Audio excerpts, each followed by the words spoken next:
देखिए, आज आपके साथ सामने मौजूद हैं, हमारे साथ में हैं इस देश की नामी जानी वरिष्ठ अधिवक्ता और सीमा कुशवाहा जी, जिन्होंने की निर्भया कांड में चार दरिंदों को उन्होंने मौत की सज़ा दिलवाने में अपना सफलतापूर्वक पूरा उन्होंने योगदान दिया था। और आज और भी कई मामलों में इस तरह के जितनी भी मामले हैं जिसमें कि पीड़ित महिलाओं से संबंधित हैं, उसमें ये आप बढ़ चढ़ करके हमेशा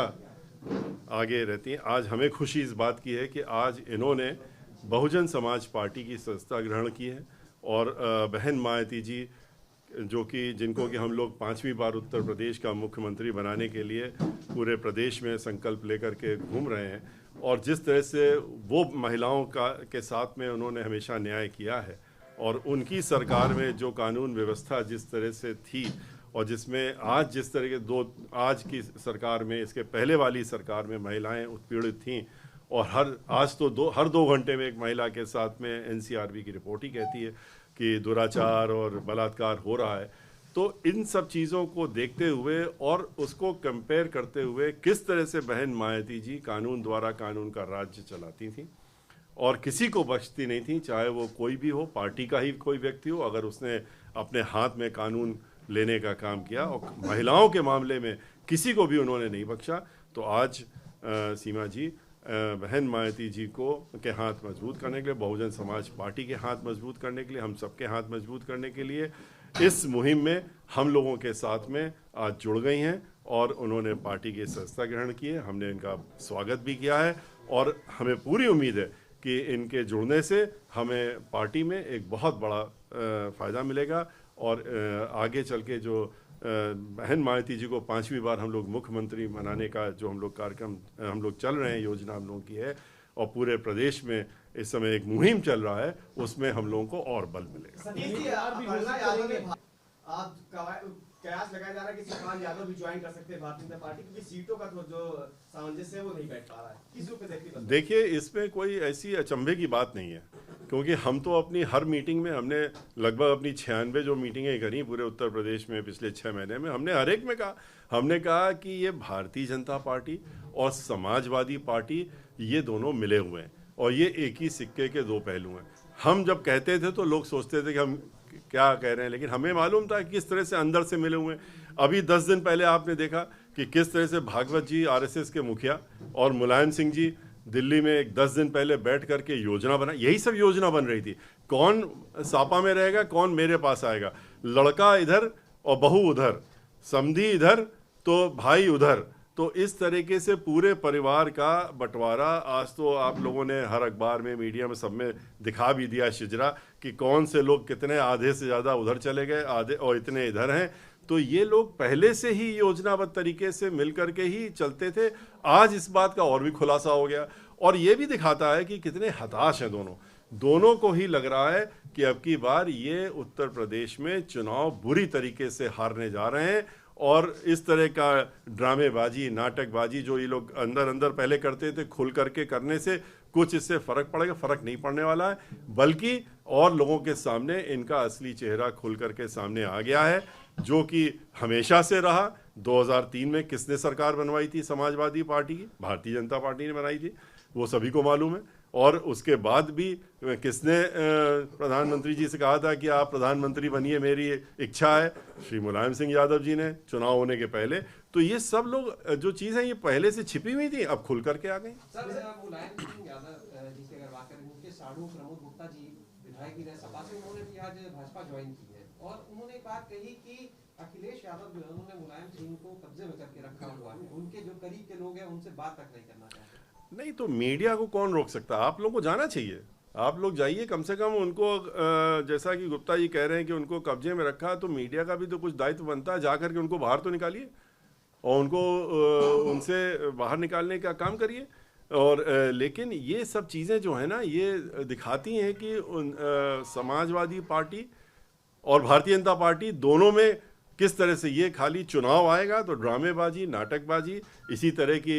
भ्रमित करने की चीज़ें लोगों को, लेकिन मुख्य चुनावी मुद्दों से भटकाने के लिए लोगों को, कि आज बेरोजगारी परम सीमा पे है, जहाँ पर कि लोग बेरोजगारी की वजह से परेशान घूम रहे हैं, लाखों लाख लोग जो हैं सड़कों में टहल रहे हैं, कह रहे हैं कि उनको नौकरी होते हुए भी नहीं दी जा रही है, उनके साथ में धोखा किया जा रहा है, किसानों को दबा के मारा जा रहा है, महिलाओं के साथ उत्पीड़न हो रहा है, जो छोटे कर्मचारी, जो छोटे वर्ग के व्यापारी हैं उनको लूटा जा रहा है, दबाया जा रहा है, उनके रोजगार बंद कर दिए गए, लोगों को, प्रवासियों के बारे में कुछ सोच नहीं रहे हैं, जो बच्चियां खाना उनको दिया जाता है सड़ा खाना दिया जाता है, पैसा उसके लिए कहते हैं है नहीं मेरे पास, जबकि विज्ञापन के लिए पैसा है। तो ये सारी चीज़ें इसे भटकाने के लिए,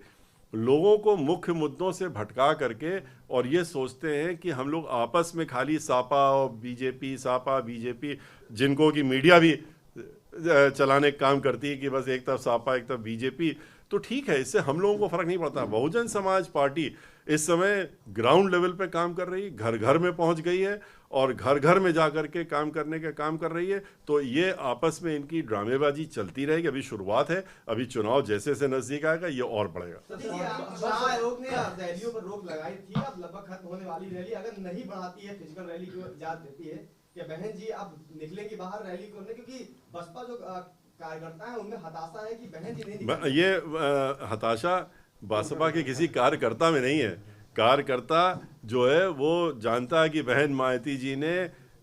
हर मोहल्ले, हर गांव में जा कर के अपनी राजनीति शुरू की है, और आज वो राष्ट्रीय अध्यक्ष हमारी पार्टी की। उनका क्या उनको करना है, किस तरीके से पार्टी को आगे बढ़ाना है, कैसे सरकार बनानी है, कैसे सरकार को लाना है, इसकी सारी नीति रणनीति उनकी। चुनाव आयोग ने अगर रोक ना लगाई दी होती, ये बात सही है कि इस समय हर जिले में बहन मायावती जी की रैलियां शुरू हो गई होती, और ये हमेशा से रहा। बहन मायावती जी ने हमेशा, पुराना इतिहास देख लीजिए, हर चुनाव के पहले, चाहे वो पार्लियामेंट चुनाव, चाहे विधानसभा चुनाव, उन्होंने एक दो बड़ी रैलियां की, और उसके बाद चुनाव जब आ जाता है तो हर जिले में जा कर के चुनाव की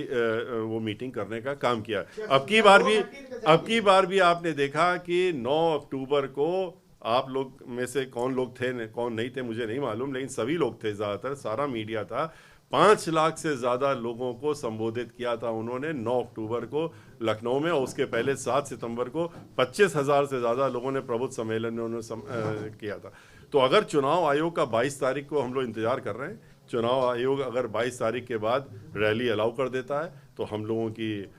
उसके बाद आपको हम लोग खुलासा कर देंगे कि कैसे पेंशन बहाल होगा। देखिए, उनसे ये कहिए कि ये जब वो खुद मुख्यमंत्री थे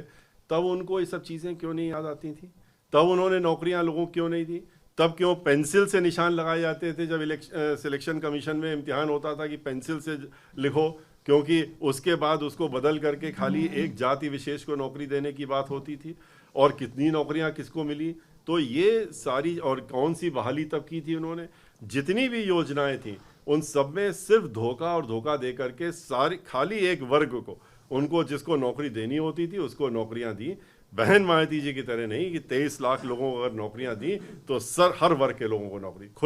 खुले हिसाब से नौकरी दी, ओपनली। उन्होंने कहीं पर भी ये नहीं होगा कि एक भी नौकरी देने में कहीं लग जाए कि आज पर्चा आउट हो गया तो आज ये लीक हो गया और लोगों को हताश होकर के रोना पड़े और धक्के खाने पड़े और हड़तालें करनी पड़ी। लेकिन हमारी सरकार आने दीजिए और बहन मायावती जी को मुख्यमंत्री बनने दीजिए, तो चाहे वो अध्यापक गण हों, चाहे ये बेरोजगार लोग हों, और चाहे ये जितने लोग हों, चाहे पेंशन वाले लोग हों, इन सबको मालूम है कि ये लोग खाली वोट के लिए बात करते हैं। बहन मायावती जी कहती नहीं है, लिख करके नहीं देती हैं, लेकिन वो सब करके दिखाती हैं। किसानों के मामले में आपने देखा, इन्होंने कहा हम 2 गुना आमदनी कर देंगे, क्या किया, 25 रुपये बढ़ाए पिछले महीने। बहन मायावती जी को नहीं कहा था, लेकिन उन्होंने 125 से 250 किया था, 2 गुना करने का काम किया था। तो यही फर्क है इनमें और बहन मायावती जी में। ये धोखा दे करके ये लोग वोट लेने का काम करते हैं, और बहन मायावती जी अपना काम करके और लोगों को अपना, उनको हक दिलाने का काम करती हैं। चाहे उन्होंने 2 कमरे के पक्के मकान झोपड़ी में रहने वालों को दिया हो,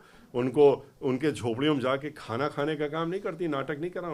उन्होंने 2 कमरे जो झोपड़ी में लोग रहते थे उनको बाहर निकाल करके और 2 कमरे के पक्के मकान दे करके मुफ्त में वो भी, और उनको रहने की व्यवस्था की। 80 लाख मकान जो बन रहे थे, श्री अखिलेश यादव जी जब मुख्यमंत्री बन गए तो उन्होंने बाकी मकानों को रोक दिया। मानवर काशीराम जी की योजना थी, अरे नाम बदल देते लेकिन योजना तो चलाते रहते। जैसे इतने जिले बदले और चीज़ें बदली और जगह स्कीम खत्म करी, तो लेकिन इस स्कीम को क्यों खत्म कर दिया गरीबों की। तो ये सारी चीज़ें सबको मालूम है, सबको याद है, और ये जितनी भी बातें अब आज कहेंगे तो वो सब समझ रहे हैं कि हास्यास्पद है। सर, क्या लगता है क्या मैसेज देना देखिए, ये मैसेज कुछ नहीं है, ये सारी चीज़ें हमने बता तो दिया कि इन लोगों का चेहरा एक एक करके बेनकाब होता जाएगा और खुलते जाएंगे दर्द पर दर्द, और आपके सामने इनका पूरा चेहरा आ जाएगा। असली चेहरा सामने जनता के सामने आ चुका है, अब और आ जाएगा। और अब की बार इनको तो वापस जाना ही जाना है, चाहे वो गोरखपुर जाएं, चाहे उत्तराखंड जाएं, लेकिन समाजवादी पार्टी की तरफ किसी भी प्रकार से कोई विश्वास नहीं कर सकता। जिस तरीके से 134 दंगे उत्तर प्रदेश में कराए थे, जिस तरह से दंगे हो रहे तब सफाई में बैठ करके नाच गाना देखा जा रहा था, जिस तरह से घपले हुए नौकरियों में, जिस तरह से ठेकेदारी खाली एक वर्ग के लोगों को देने का काम किया गया, जिस तरह से गुंडे माफिया पूरे 5 साल में पनपे, किस तरह से महिलाओं के साथ उत्पीड़न हुआ, तो वो भी लोगों को याद है और भारतीय जनता पार्टी का। देखिए, ये आपको मालूम है कि हम लोगों ने अपनी लिस्ट पहले फेज की जारी कर दी है, पूरी 58 की 58 सीटों में जारी कर दी है, और ये 58 सीटों में पूरा परचम बहुजन समाज पार्टी का लहराने वाला है। और ये पहले भी रहा है। हम लोगों ने जब 2007 में सरकार बनाई थी, गिनती देख लीजिए कितने हम लोग सीटें जीते थे। 2012 में भी हम 25 सीटें जीते थे, 20 से 25 भी जीते थे। समाजवादी पार्टी ने सरकार बनाई थी, वो 7 और 8 जीते थे। 2017 में भी हम जब भारतीय जनता पार्टी ने 58 में से 53 जीतनी थी, तो हम 2 जीते थे, 2 समाजवादी पार्टी जीती थी। लेकिन 30 सीटों पे बहुजन समाज पार्टी थोड़े थोड़े वोटों से नंबर 2 पे हारी थी। अब की बार आप देखिएगा जिस तरह से सर्व समाज आज जुड़ गया है, तो जो 86 सीटें रिजर्व्ड हैं, मैं दावे के साथ कह सकता हूं कि उन 2007 में जब भाईचारा बना था तो 62 सीटें जीते थे हम लोग, उसके पहले 16 जीते थे, 62 सीटें जीते थे। अब की बार जिस तरह से भाईचारा इन रिजर्व सीट्स में बन रहा है, मैं दावे के साथ कह सकता हूं 86 में से 86 सीटें अब की बार बहुजन समाज पार्टी के खाते में आने वाली। 1-2 सीटें कहीं इधर उधर हो जाती हैं तो वो मैं नहीं कह सकता, लेकिन सभी सीटें आएंगी, और इसी प्रकार से अन्य सीटों पर भी बहुजन समाज पार्टी के प्रत्याशी जीतेंगे।